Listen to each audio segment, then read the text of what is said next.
Nanomanufacturing refers to scaled-up, reliable, and cost-effective manufacturing of nanoscale materials, structures, devices, and systems. It is also a set of industrial processes based on nanotechnology, wherein products are developed at the nanoscale. The nanoscale includes items measuring from 1 to 100 nanometers, wherein 1 nanometer is a billionth of a meter. And there are two fundamental approaches to manufacturing: bottom-up fabrication and top-down fabrication. First is bottom-up fabrication. It manufactures products by building them up from atomic and molecular scale components. Projects of this sort tend to be time-consuming due to the innumerable elements required to create a given product. Second is top-down fabrication. It trims down large pieces of materials into nanoscales. The process of developing products from whole pieces of material, such as those carved from wood or molded from metal alloys. New approaches to the assembly of nanomaterial. First is deep pen lithography. It is a method in which the tip of an atomic force microscope is dipped into a chemical fluid and then utilized to write on the surface, like an old-fashioned ink pen onto the paper. Second is self-assembly. It depicts an approach wherein a set of components join together to mold an organized structure in absence of an outside direction. Third is chemical vapor disposition. It is a procedure wherein chemicals are acted in response to form very pure, high-performance film. Fourth is nanoimprint lithography. It is a method of generating nanoscale attributes by stamping or printing them onto a surface. Fifth is molecular beam epitaxy. It is one manner for depositing extremely controlled thin films. Sixth is roll-to-roll processing. It is high volume practice for constructing nanoscale devices on a roll of ultra-thin plastic or metal. Lastly is atomic laser epitaxy. It is a means for laying down one atomically thick layers on a surface. According to DARET 2005, there are different countries funding in and technology. First, we have the US National Nanotechnology Initiative. So, US National Technology Initiatives, SHIB.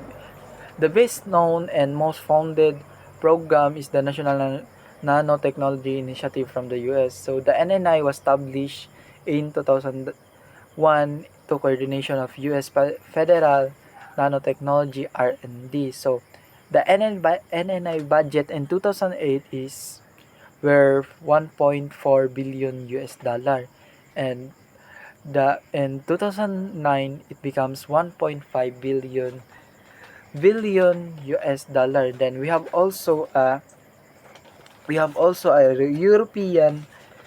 European Commission. So European Commission launch the European Nano Electronics Initiative Advisory Council, or what we call ENIAC. So their goal is to promote nanotechnology in Europe. So we have Japan. So Japan, there are what they call Nanotechnology Research Institute under the National Institute for Advanced Industrial Science in Technology, or IS. So their focus is on developing nanotechnology application in various industries, including electronics and materials. We have also Taiwan. So Taiwan National Science and Nanotechnology Program for Nanoscience and Nanotechnology. So it supports research and development in nanotechnology in Taiwan. We have also India. So in India, we call India they called Nanotechnology Research and Education Foundation. So it promotes research education and nanotechnology. Then we have also China, National Center for Nanoscience and Technology. And we have also Israel National Nanotechnology Initiatives, Australian Office of Nanotechnology. Then National in Canada, we have National Institute for Nanotechnology. Then South Korea, what we call National Institute for Nanotechnology. Then South Korea, we have what we call Korea National Nanotechnology Initiatives. Then 11, we have Thailand National Nanotechnology Center or Nanotech. So Malaysia, we have what we call National Malaysia Nanotechnology Initiative. So are nanotechnology are possible application of the Philippines? Yes, because there are possible application of nanotechnology in the Philippines. First, we have ICT and semiconductor. So ICT and semiconductor enhance in semiconductor technology and electronic devices. We have food and agriculture. Improve agricultural practices and safety through nanotechnology. We have also environment, development of advanced materials for pollution detection and remediation. Then we have also health and medicine. So innovation in drug delivery and medical diagnostics. So we have a nanotech roadmap for the Philippines funded by Philippine Council for Advanced Science and Technology Research and Development. So in study 1, we have ICT and Semiconductor by Dr. Arnel Salvador, Dr. Roland Sarmago, Mr. Armando Samintak, and Michael Defensor. Then study 2, Health and Biomedical by Dr. Carlo Marblanca, Dr. Blisi Basilia, Dr. Cynthia Saloma, and Dindi Samsuya. And study 3, we have Energy by Dr. Minglana, Dr. Erwin Enriquez, Dr. Gary Nuesca, then John Harvey Arellano. Then study 4, Dr. we have Environment, Dr. Fabian Derit, Dr. Christina Binag, and Christian Malapit. Then study 5, we have Agriculture and Food by Dr. Milagros Peralta, Dr. Fortune Sevilla, and Dr. Antonia Laurena, and Dr. Veronica Sabularsi, and Ruby Ortiz. Then study 6, we have Health and Environment Risk by Dr. Flereda Carino. Then study 7, Nanometrology by Dr. Erwin Enriquez. Then study 8, Education and Public Awareness by Dr. Fabian Derit. So in study 1, we have ICT and semiconductor. So the focus this is advancement of focusing on the advancement through nanotechnology. And study 2, it aims in improving healthcare through nanotechnology. Then sa study 3, investigating nanotechnology role in energy efficiency and renewable energy resources. In the study 4, we have environment. So it address environmental challenges using nanotechnology solution. Then and study 6, we have health and environment. So it assess risks associated with nanotechnology and health in the environment. Then study 7, nanometrology. So it focus on the measurement techniques for nanoscale materials. Then study 8, we have education and public awareness. So it promotes understanding and awareness of nanotech among the public. Benefits and concerns in across sectors. First is the environment. So the possible benefits is first is to improve detection and removal of contaminants. So Nanotechnology allows nga ang sensor made with nanoscale materials like carbon nanotubes or nanosilver para i-detect ang pollutants in water, air, soil. For example,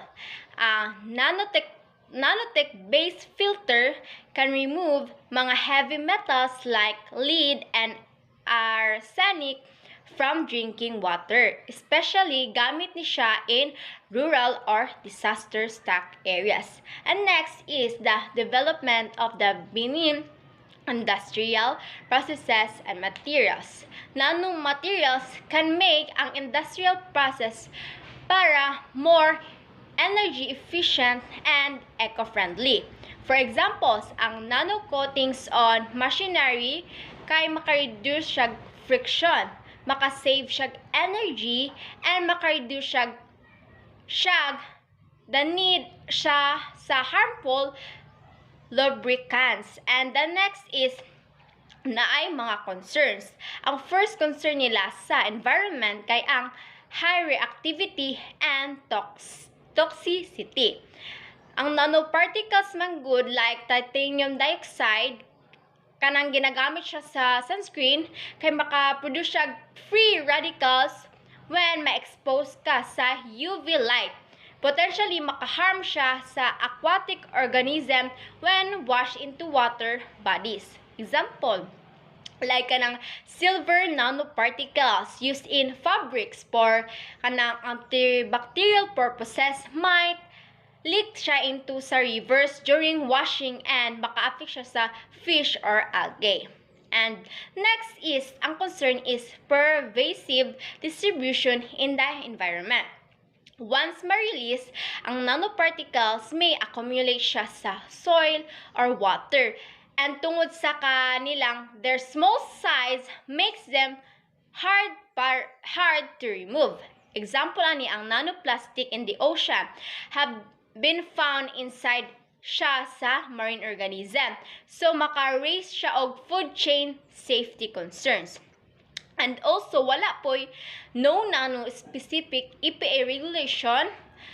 So, walay. Ang EPA is Environmental Protection Agency. So, specifically for nanomaterials, which means oversight is kanang minimal lang. So, example, ang company might release a product with nanoparticles into the market without clear nga environmental safety testing. So, next is ang possible benefits na pod sa health. Ang possible benefits first is the maka-improve siya medicine. So, ang nanotechnology maka-enable siya target og drug delivery. Kan maka-reduce siya og side effects and improving efficiency. Example, in cancer therapy, ang liposomes or gold nanoparticles can carry ang kanang chemotherapy drugs directly sa tumor cells and sparing healthy tissues.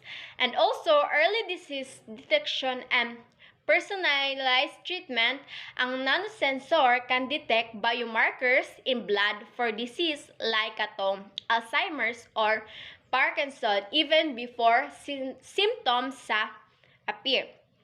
Example, a diagnostic chip using nanotech can analyze a drop of blood and detect disease like diabetes or cancer at an early stage. And syempre, naapoy concern sa health.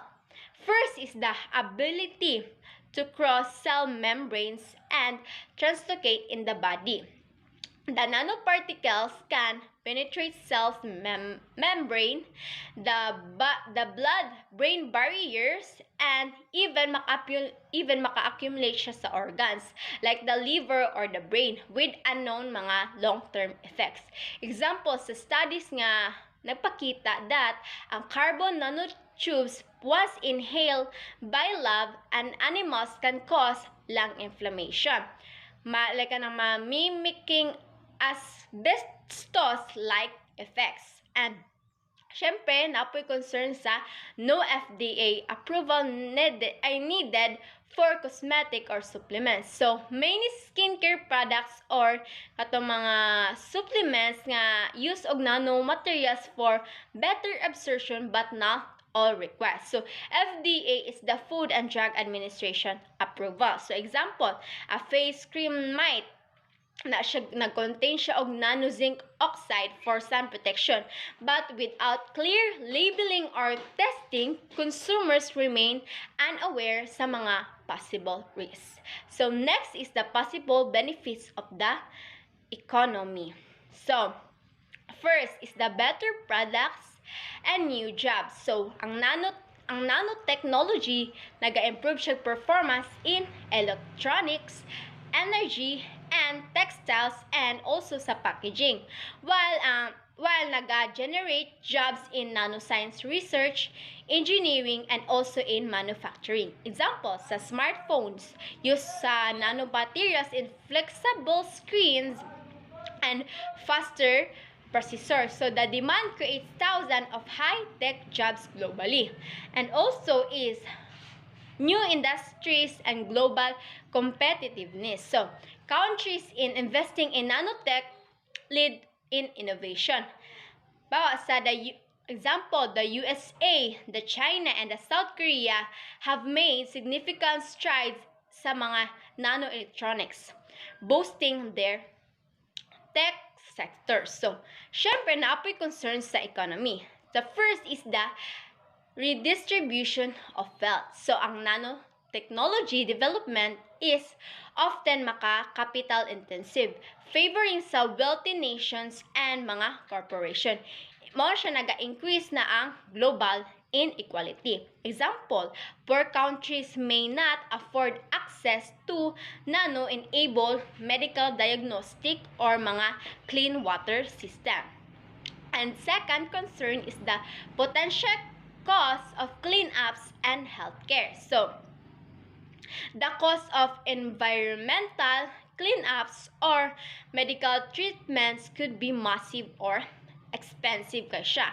Kaya if ang nanomaterials from manufacturing sites malik siya into groundwater, the cost to para ayuhan siya is the cost to decontaminate could run into the millions. So, ingana siya ka mahal pag mapa-cost of cleanup sa economy. So, next is the accessibility to all incomes levels. So, ang nano-enhanced products like smart clothing, energy-saving windows, or high-end electronics may be priced too high for mga katong average consumers lang. So, example, ang nanotech-based cancer treatment may cost of mga dollars per dose, out siya of reach for the low-income patients. So,